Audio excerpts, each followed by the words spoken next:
The replacement of US power is happening right now. Because yesterday we discussed how 30 foreign ambassadors across a multitude of nations in Africa, the Middle East, South Asia, and Central Asia are being called, the senior levels of the State Department being called back to DC for roles within America because of the American First Initiative.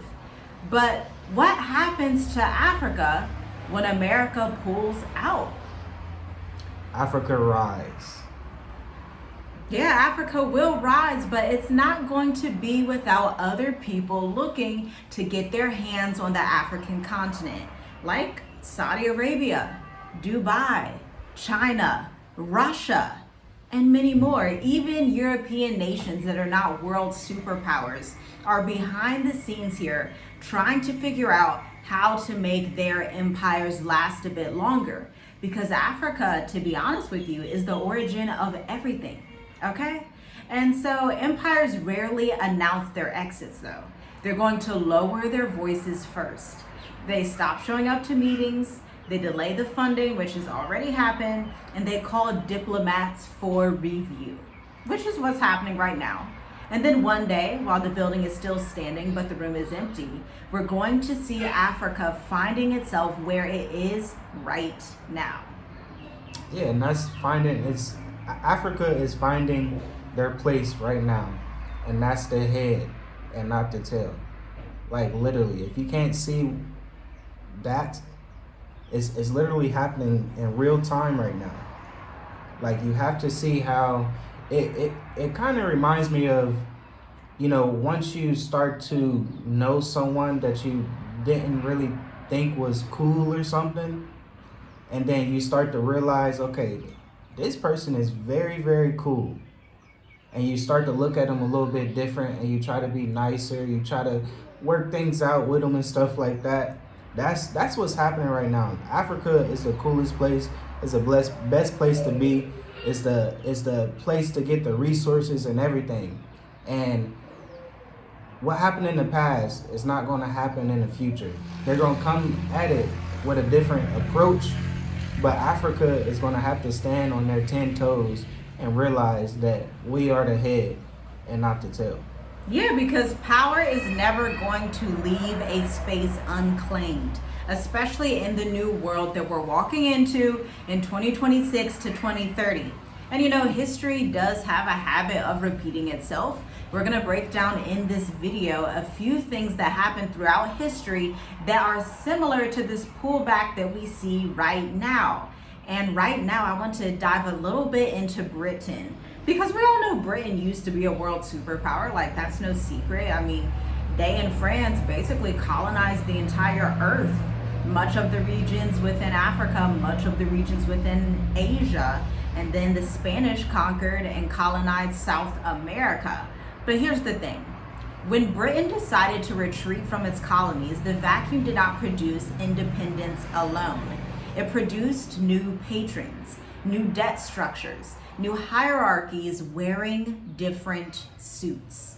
When the Soviet Union collapsed as well, which is Russia today, or is Russia in a sense, because actually the Soviet Union was comprised of some of the independent East European states today that are now independent, but were not independent in the past and were part of the Soviet Union.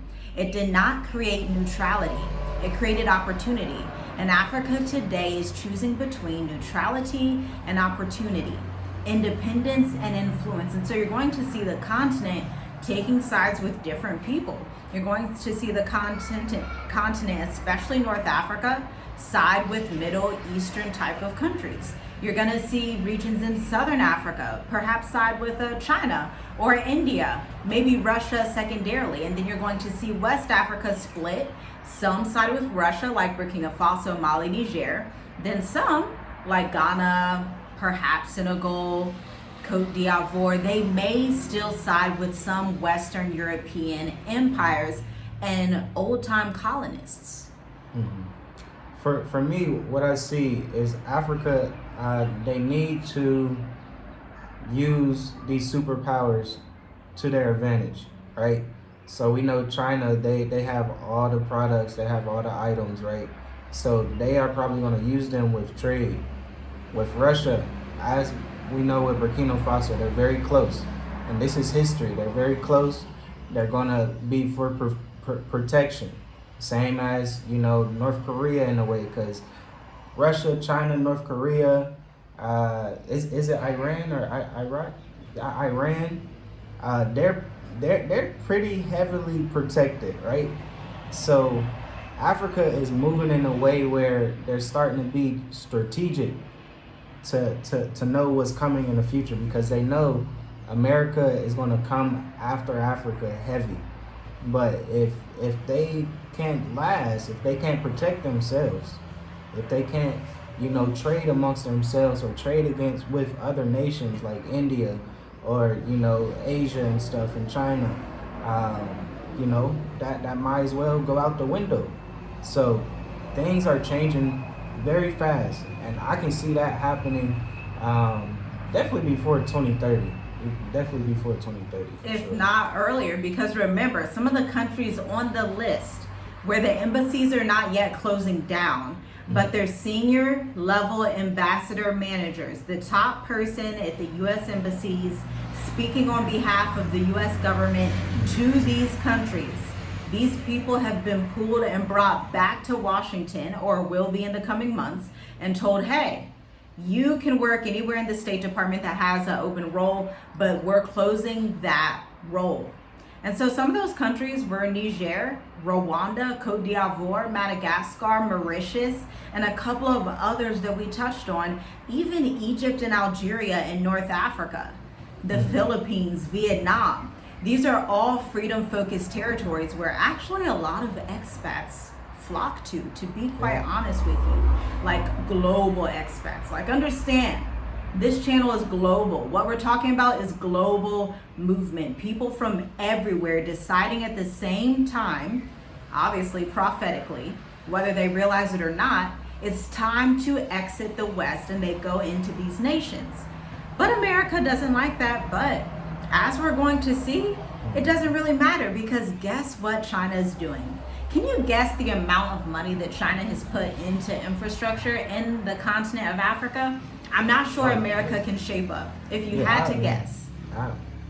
Can somebody Trillions. guess? I'm going to give you a minute. I'm pretty sure it's trillions, because like just for us being here in Africa, we see, just say in Tanzania, there were Chinese building bridges, right? Like literally bridges and big old construction buildings. Even here in Mauritius, when we came to the north, we were seeing the Chinese build the bridge and helping with apartments and stuff like that. They actually got an apartment that they're building.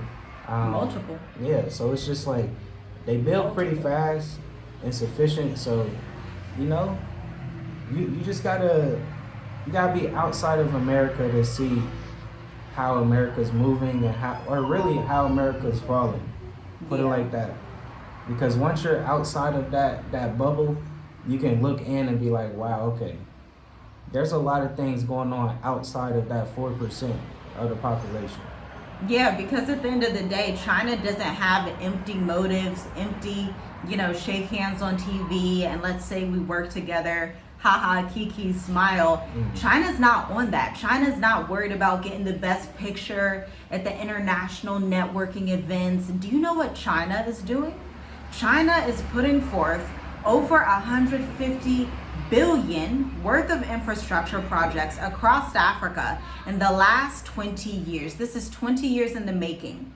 Railways, ports, power plants, telecommunications, technology. This is not Western charity where people come over and let's give them some clothes so we can put all of the small businesses out of service in Africa. Oh no, friends. This is China's model of transactional stability and visibility.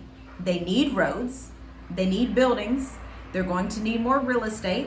The population of Africa is super outpacing anywhere else in the world, because guess what? India just announced that their labor and delivery rates are going down as well, like the rest of the world. And so what China did strategically, they're the type of people, they're so silent, but when it's time, you wake up and look around and see, oh, they pretty much rule the world.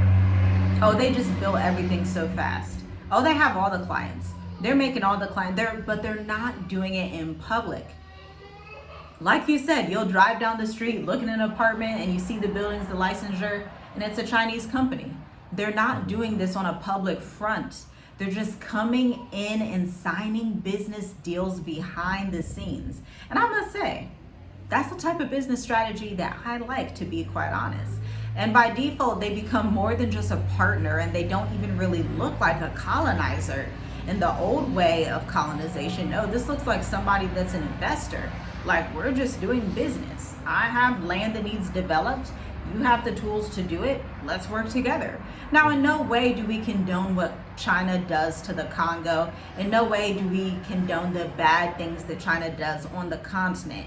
But at the end of the day, the USA and Western powers all together are being replaced by China in Africa and Russia secondarily in the Sahel Alliance region.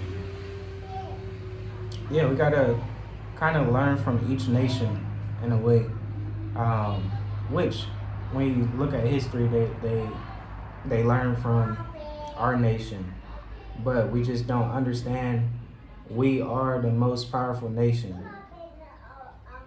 And listen, this doesn't just stop with China. Let's dig a little bit more into Russia. Now, what do we know about Russia? You know, if you follow African news, if you follow what's happening across the world, then you know Burkina Faso signs military deals with Russia because they're like, we don't want to fight France on our own. France is coming for us. We already kicked them out. We need allies. We need to get this army unified together, figure out what works with or what doesn't work. So Russia's niche and specialty here, and just using a business term, their niche is arms dealing, which by itself is multi-millions and billions of dollars without Russia going in to promote roads and to promote railways and to build apartment infrastructure. They don't need to do that. China's like, this is our niche, that's what we're gonna do. But Russia's like, we've got them on the arms deals. Although China has some of the arms deals as well, Russia really focuses in on that for West African nations. And it's going to be interesting to see if Russia also does that for like South Africa as their relations with the US start to deteriorate as well, or if they're just going to focus and hone in on West Africa because a lot of resources, energy, power, and some of the things that could pop off in the next couple of years are going to take place in West Africa. But listen, this is about alignment, not just random disruption.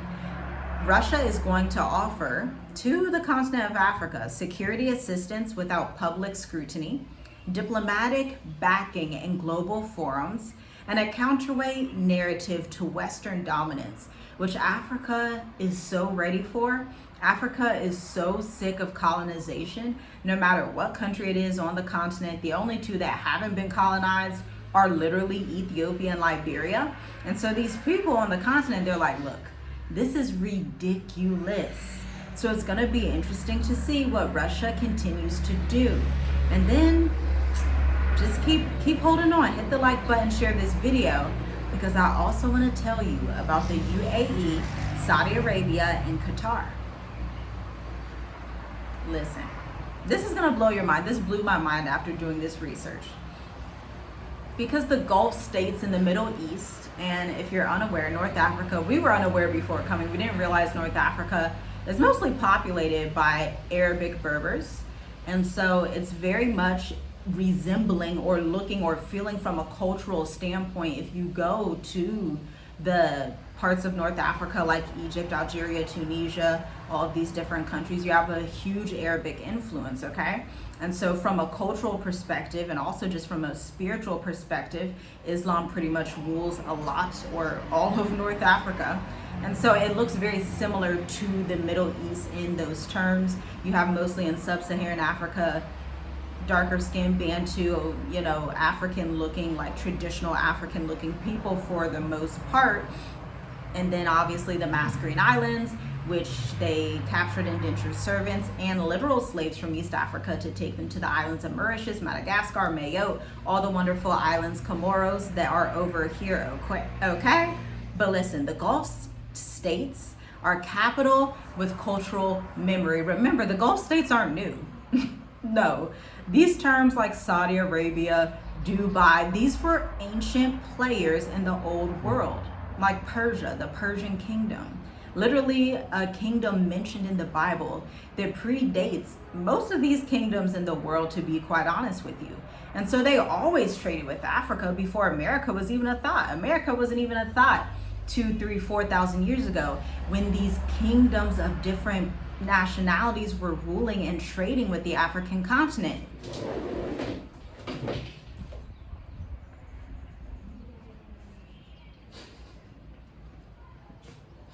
Don't jump off the roof. Why would you let that thing in here?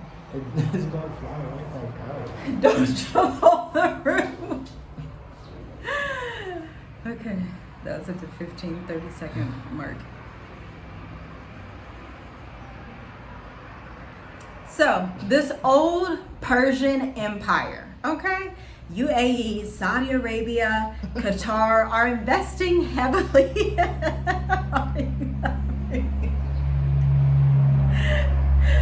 What? Why is so funny? Okay, back to it. Oh gosh. This old Persian empire, Dubai, the UAE, Saudi Arabia, Qatar, all of these folks who also had like the most treacherous slave trade that Africa ever saw, the East African slave trade, which happened about 1,000 years before the transatlantic slave trade. These people are investing in old ports, logistical corridors, agriculture, renewable energy, technology, and financial hubs. I want to make the history of the Gulf states abundantly clear, because we use these terms, Gulf states, Saudi Arabia, but this was the old Persian Empire that actually impacted North Africa all the way across to India. Like I really want us to get a historical grounding here when we're using terminology, because what we're seeing is the end from the beginning and the beginning from the end. We're seeing old players from biblical times coming back to trade amongst each other and basically ditch the US dollar, push America and Western society to a side, because again, Western society is a very new thought, to be quite honest. I mean, the Greeks had only popped up on the scene about 1,500 to 2,000 years ago after the fall of Egypt, which was like a kind of miniature star of Western society, but was still a very much Mediterranean society. And you didn't get really into Western society until a bit after the Roman Empire, because even the Roman Empire was, again, a Mediterranean society with close proximity to the continent of Africa. And so the next thing that we should talk about here is obviously BRICS: Brazil, Russia, India, China, South Africa, plus a plethora of other countries that are going to back their currency with gold. Listen, Africa is no longer negotiating with one global power. It is diversifying and navigating the waters with a multitude of other countries to trade with, like any good business person would. For African nations, this is clearly going to create a large level of leverage. For the global system, though, unfortunately for them in the West, is going to create mass uncertainty. Multipolar worlds reward strategy, but they're going to punish dependence on old colonial ties. And here's where the conversation must leave headlines and return to the reality that we are all facing before 2030. When power starts to shift at the top, the consequences land at the bottom through trade routes, visa rules tightening or loosening for certain regions of the world, jobs migrating, and capital flows rerouting. So the real question is not if this is going to happen, but the real question is actually, what do I want to be doing while this happens? Hey, that's a good question. Just to sum it up, just in my thoughts with what's happening right now, it's a separation. And once you come out of America, so basically America's a big bank for the old powers that was in power, right? So they made America this big old bank, this debt, right? And when you think about America, their they're a debt society. So you can finance this and get in debt. Pretty much you got a lot of debt. But when you come on this side of the world, on this side of, Africa, India, China, Russia, they pay cash. You get what I'm saying? They pay it all off. If they're gonna buy a computer, if they're gonna buy a phone, if they're gonna buy a car, a house, it's gonna be cash.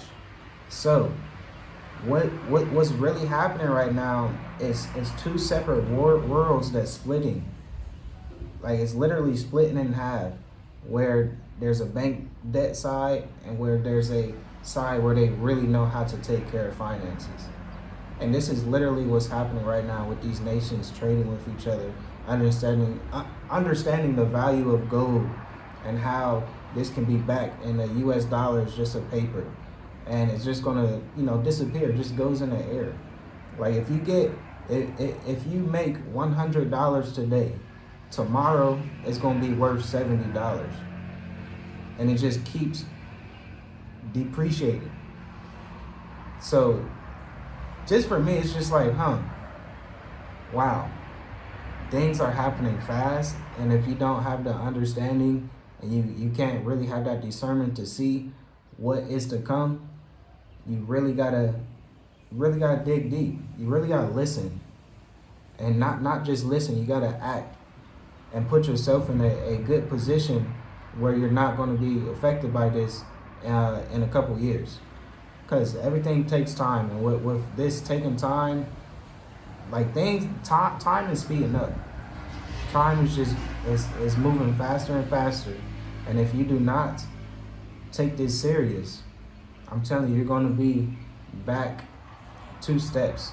You take 1 step, you take 2 steps, you take 3 steps back. And that's not going to be, you're going to stay right there. So we're coming on here to let you guys know, like, this is serious. And if you're listening now, you got to act now too. If you're listening today, act tomorrow. Yeah, it is serious, because history is not going to pause while everybody argues on YouTube or through the news or social media and says what they think should happen. What's going to happen is the world's simply going to move forward. Whether you realize it or not, China's going to finish those apartments down the street from us. China's going to keep building other infrastructure as well. Yeah, Russia's going to come in and make alliances with Burkina Faso, Niger, and Mali, and possibly Libya and other places around the continent. It's simply going to move forward, quietly replacing what no longer holds. And it's crazy, because this is why I see this on social media, and I know some people that's listening can resonate with this.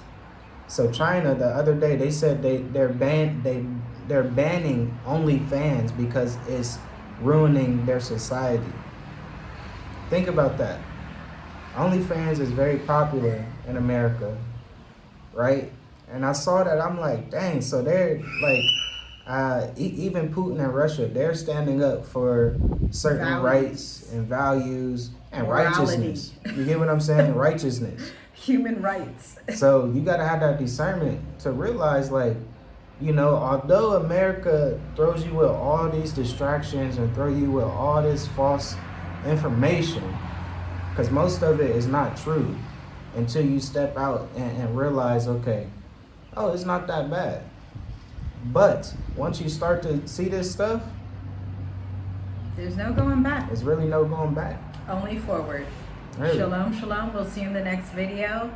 Now, the Mature Adult Intensive is almost ready. Check out the links in the description. And to stay connected and receive expat intel and Edu Amplified intel for your global mobile business, check out the link in the description, because we clearly have the hottest intel communications out there, especially since I've been a retention marketing email strategist for the past 9 going on 10 years. Check it out in the comments, check it out in the description, subscribe to the channel, check out the Introvert Marketer playlist and the Mauritius Africa playlist. Shalom, family.